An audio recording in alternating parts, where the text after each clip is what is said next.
সড়ক যেন মরণ ভাত, জগন্নাথপুরের গন্ধর্বপুর জনদুর্ভোগ চরমে। মুবিনুদ্দিনের পাঠানো ভিডিও চিত্রে দেখুন বিস্তারিত। আসসালামু আলাইকুম। জগন্নাথপুরের জনপ্রিয় অনলাইন নিউজ পোর্টাল প্রতিদিনের জগন্নাথপুরে আপনাদের স্বাগত জানাচ্ছি। সুনামগঞ্জের জগন্নাথপুর উপজেলার রানীগঞ্জ ইউনিয়নের গন্ধর্বপুর গ্রামের অভ্যন্তরীণ সড়ক এখন এলাকাবাসীর জন্য এক মরণ ফাঁদে পরিণত হয়েছে।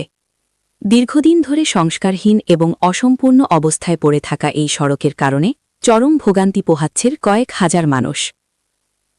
স্থানীয় সূত্রে জানা গেছে, গন্ধর্বপুর থেকে অনন্তপুর পর্যন্ত সড়কটির অবস্থা বর্তমানে শোচনীয়। বিশেষ করে সাম্প্রতিক ভয়াবহ বন্যার পর থেকে সড়কটি চলাচলের পুরোপুরি অনুপযোগী হয়ে পড়েছে।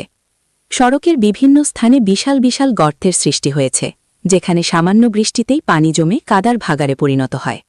কোনো ধরনের যানবাহন তো দূরের কথা, সাধারণ মানুষের পায়ে হেঁটে চলাই দায় হয়ে পড়েছে।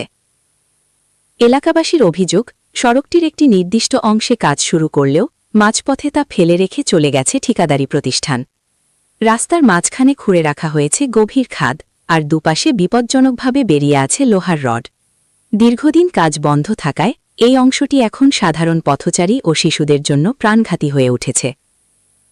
সড়কটি চলাচলের অযোগ্য হওয়ায় সবচেয়ে বেশি বিপাকে পড়েছেন বৃদ্ধ, শিশু এবং গর্ভবতী মায়েরা।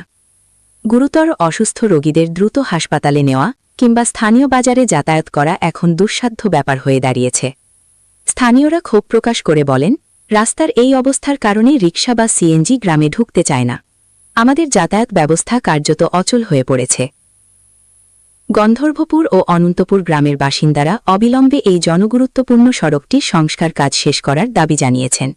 ঠিকাদারি প্রতিষ্ঠানের গাফিলতি তদন্ত করে দ্রুত পুনরায় কাজ শুরু করার জন্য তারা সংশ্লিষ্ট ঊর্ধ্বতন কর্তৃপক্ষের জরুরি হস্তক্ষেপ কামনা করছেন।